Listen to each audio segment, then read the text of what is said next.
हाल ही में पाकिस्तान और सऊदी अरब के बीच एक बहुत बड़ा डिफेंस एग्रीमेंट साइन हुआ है, जिसने पूरे दक्षिण एशिया की जियोपॉलिटिक्स में कह सकते हैं एक तरह की हलचल मचा दी है।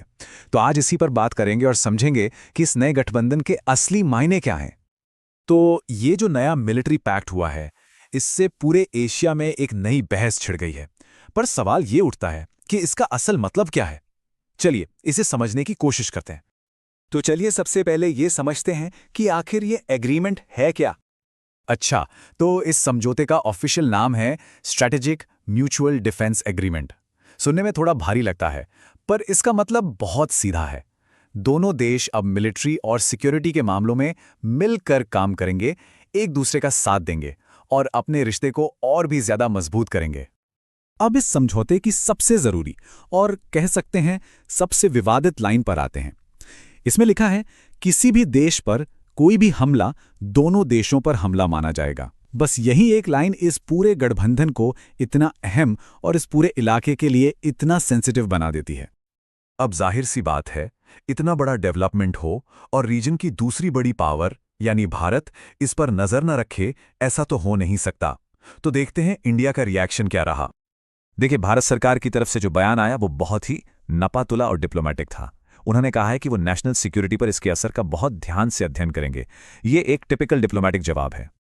लेकिन जो ऑफिशियल लाइन है उसके बिल्कुल उलट भारत के जो फॉर्मर डिप्लोमेट्स हैं, उन्होंने इसे बहुत ही कड़े शब्दों में क्रिटिसाइज किया है। उनके मुताबिक ये सऊदी अरब का एक गंभीर गलत कदम है। इससे पता चलता है कि इंडिया के स्ट्रेटेजिक सर्कल्स में इसे लेकर चिंता कितनी गहरी है। तो सवाल उठता है कि इंडिया की असली चिंताएं हैं क्या। पहली तो सीधी सी हैं कि इस समझौते से पाकिस्तान को सऊदी अरब से ज्यादा मिलिट्री या फाइनेंशियल मदद मिल सकती है, और दूसरी, जो शायद इससे भी बड़ी चिंता है, वो है इस समझौते की भाषा। इसमें हमला किसे माना जाएगा ये कहीं भी साफ नहीं है, और यही अस्पष्टता किसी भी छोटे मोटे झगड़े को एक बहुत बड़े कॉन्फ्लिक्ट में बदलने का खतरा पैदा करती है। चलिए अब थोड़ा जूम आउट करते हैं और देखते हैं कि इस नए अलायंस के मतलब बड़े लेवल पे, रीजनल लेवल पर क्या असर हो सकते हैं। इसका सबसे सीधा असर तो भारत पाकिस्तान के रिश्तों पर पड़ सकता है। सोचिए, अगर कल को दोनों देशों के बीच कोई तनाव होता है तो अब एक नया सवाल खड़ा हो जाएगा, क्या सऊदी अरब इसमें कूदेगा? यह जो अनिश्चितता है, यही किसी भी छोटे मोटे झगड़े को बहुत ज्यादा बढ़ा सकती है। अब देखिए, इस पैक्ट के बाद सऊदी अरब खुद एक बहुत ही ट्रिकी सिचुएशन में फंस गया है। एक तरफ उसका पाकिस्तान से मिलिट्री वादा है, दूसरी तरफ भारत उसका एक बहुत बड़ा ट्रेडिंग और एनर्जी पार्टनर है। रियाद को अब इन दोनों के बीच एक बहुत ही नाजुक बैलेंस बनाकर चलना होगा। एक और बड़ी चिंता यह है कि यह समझौता सिर्फ कागज पर न रह जाए। हो सकता है कि इसके चलते पाकिस्तान को सऊदी अरब से और ज्यादा पैसा या एडवांस हथियार मिले। ये सीधे सीधे इस इलाके के मिलिट्री बैलेंस को डिस्टर्ब कर सकता है, जो भारत के लिए एक सीधी चुनौती होगी। और जैसा कि हम जानते हैं, हर एक्शन का एक रिएक्शन होता है।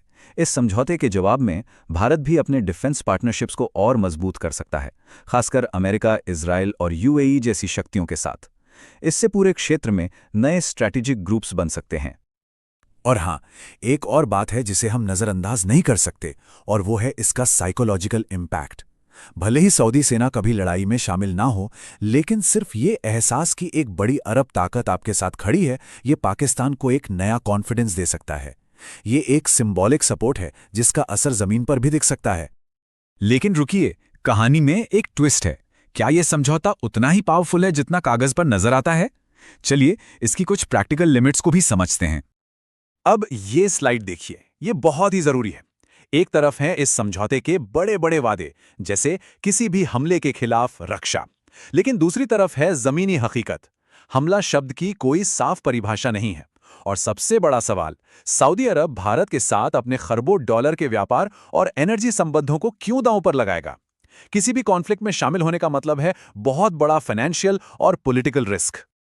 तो आखिर में सवाल यह है कि लॉन्ग टर्म में इसका मतलब क्या है? भारत की फॉरेन पॉलिसी और रीजनल सिक्योरिटी पर इसका क्या असर होगा? तो इस नए चैलेंज से निपटने के लिए भारत क्या कर सकता है? देखिए, इसके लिए एक मल्टी लेवल स्ट्रैटेजी की जरूरत होगी।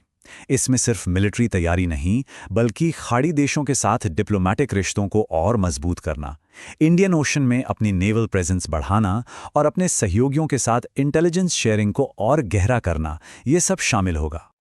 तो असल में भारत के लिए सबसे बड़ा चैलेंज यही है कि वो इस नए खतरे का जवाब भी दे और साथ ही सऊदी अरब जैसे एक जरूरी पार्टनर के साथ अपने रिश्ते भी खराब ना करे। ये एक बहुत ही मुश्किल डिप्लोमेटिक बैलेंसिंग एक्ट है।